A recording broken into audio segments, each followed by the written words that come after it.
Haiba thoudoktu sumayam sathiba covid ki mayam sangdana kamai tawna miyam praja usi kansige haidana sumayam sathiba pandemic sidagi hona ike tanga sida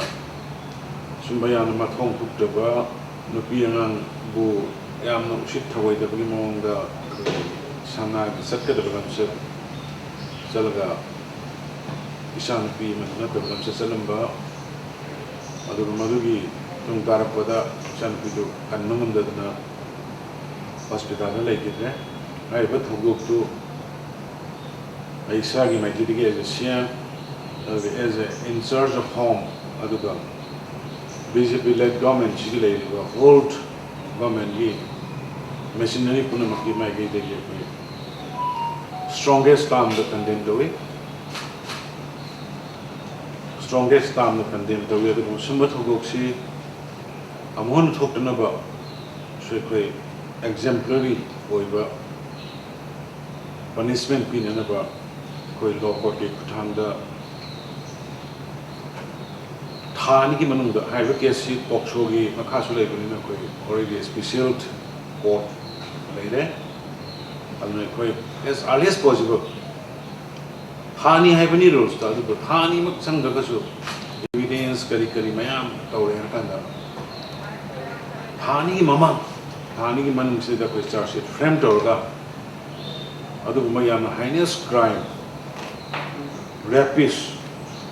killer, murderer, Shindu Koi, Matichaba, and the Pinanaba,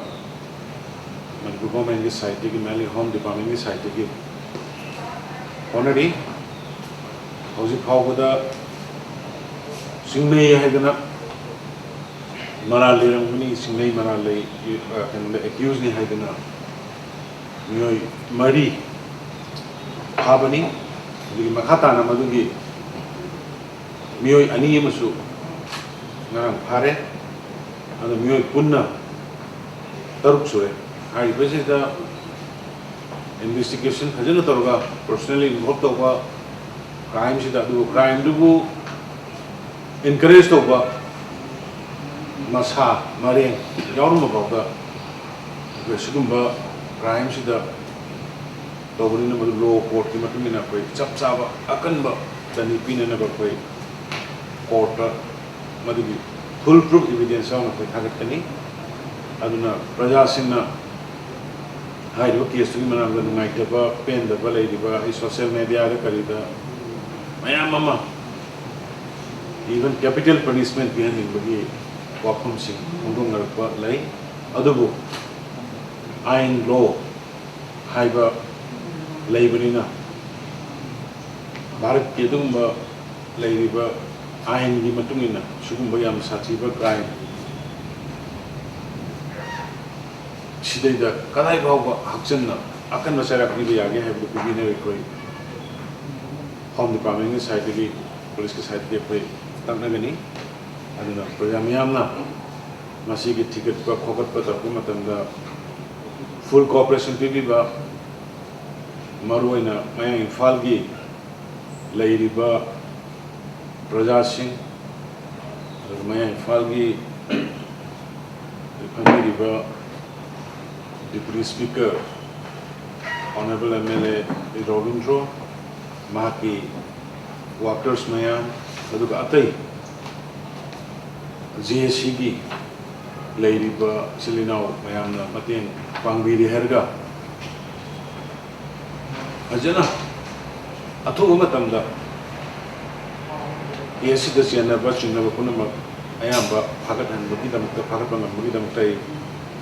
For example, Mayang Buthagali, and Maru and Mayang Imphal Madi, Leidiba, oibigi, Leiba Prajasi, Puna Koi Thagachari, JSC Buthagachari, Haiba Kesi, Ayamona. Hani and Matampir was Supoksogi. Rules to Matumina Ani Mapung Padini Markatuna Yani today 24 hour surveillance opening 24 hour hierarchy see Matanga I policing the IO Kangi DG Kangi tied up to Torkana two Matanda Massa Tagana by Monagani Williams Mayam Sanagre was porting the post later aduna postmortem si sulai da bani koi charge thagatpada rongna conclusion jo ya makar bani na dong thing le masa ko de na mane logi mathang da ni keno da arambam iranjan na dina okno tarik mari da social ko sumnagi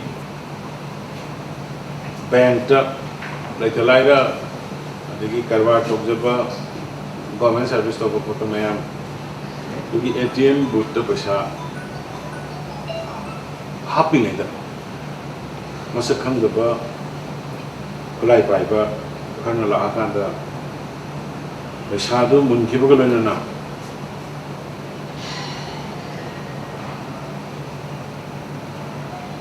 lojian bu nungin ka pa halamba hai ba dumba thoudokta su ekai manipur sarkar gi maigi deki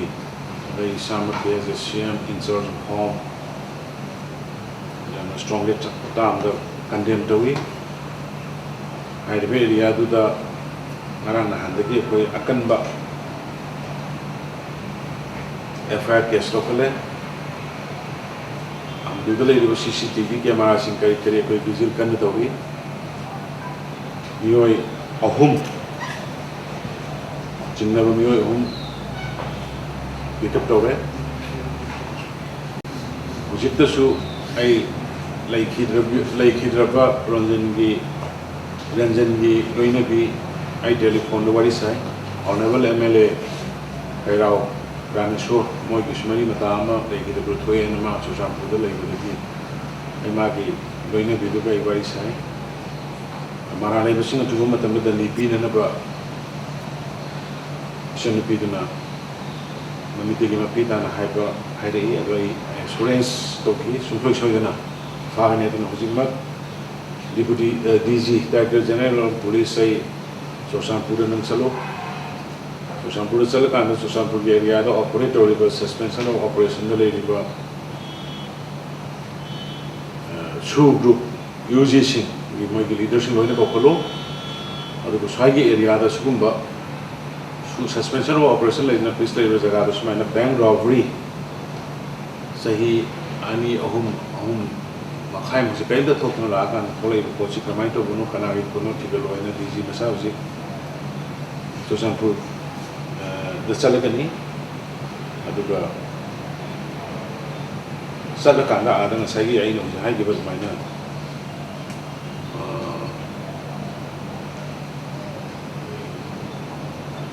suspension of operation the lady ba non bayam puna ba kusu or ga meeting do ga mo yaw na thir ka na tu matam na hai ba marale usi to ga da ni hai dan press mo du boys hanu ma sakre on a miyam na Loinana leikhidaba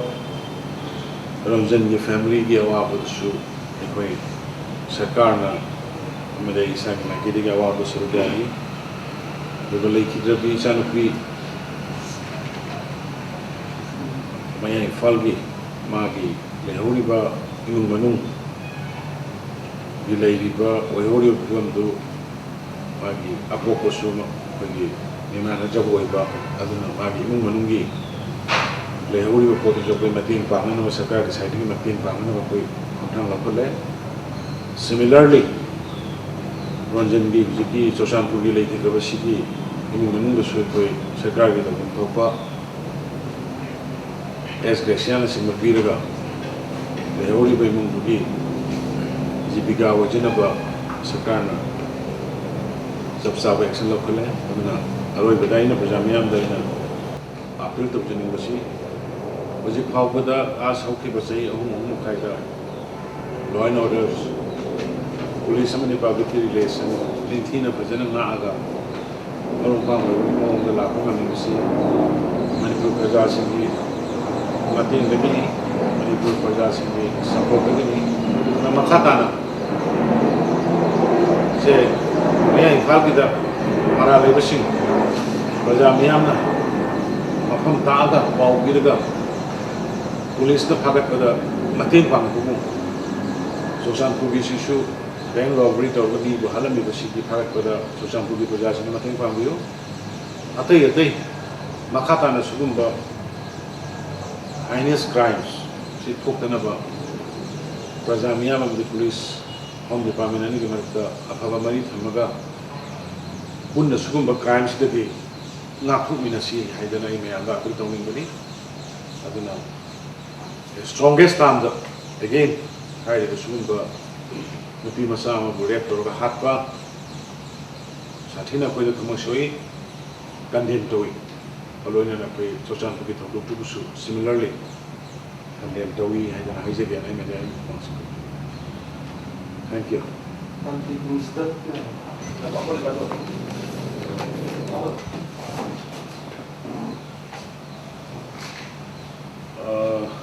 The incident,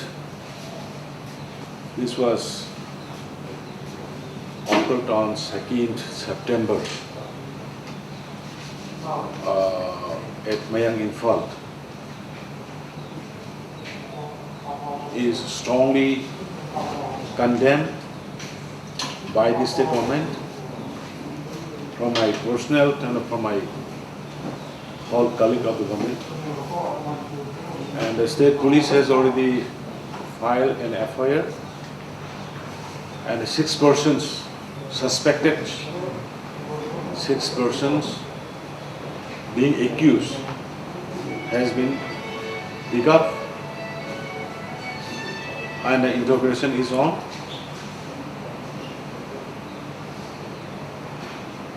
And the charge sheet of the particular case will be submitted within 2 months because it falls under the jurisdiction of POCSO. And the state government want to appeal to the people of the state to cooperate in handling and prosecuting such persons who involved in the heinous crimes. And secondly, bank robbery,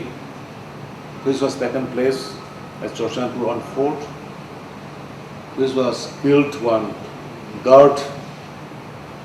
at the ATM booth. The government has, Chochanpur PS has already taken off 1 FIR and apprehended 3 suspects. And the DGP, I instructed the Director General of Police, to visit at the spot and to verify how it was happened. Because since the last 3.5 years, such kind of incident killings of innocent people and the looting of banks was totally nil. But suddenly, on 4th, how this type of crimes was taking place. And I also asked to the DGP to invite all the SU groups who are operating at the CCPUR site to cooperate to apprehend the culprits in time. Thank you. So is there any opportunity for ex-gratia or compensation for the victims' family? The rape victims, we have already sanctioned some of rupees 5 lakhs. And similarly, the Chochanpur case also falls the terrorist act, killing in action of terrorist act. So he also will be under the provision and he will be providing the ex-gratia amount as per the government rules. Do you have any sort of person of having the link between the SU group with the incident of Chochanpur? As of now, I cannot say that there is a link, but in my mind, I have a little suspicion because suspension of operation is doing by the UG's group operating in the area. But how these splinter groups might be for a gang or might be splinters, I haven't doubt in my mind. So that's why I personally sending the DGP directly to the spot to inquire about the incident. So there has been a report that gun has been used as silencer gun has been used in order to execute this crime out here in Chennaba. Such type of sophisticated weapon cannot be procured by us laymen. So it comes to, it directs points towards the military. That's why that possibility cannot be denied. So that's why I'm sending DGP personally here, and we will find out the exact what happened, who involved. Thanks.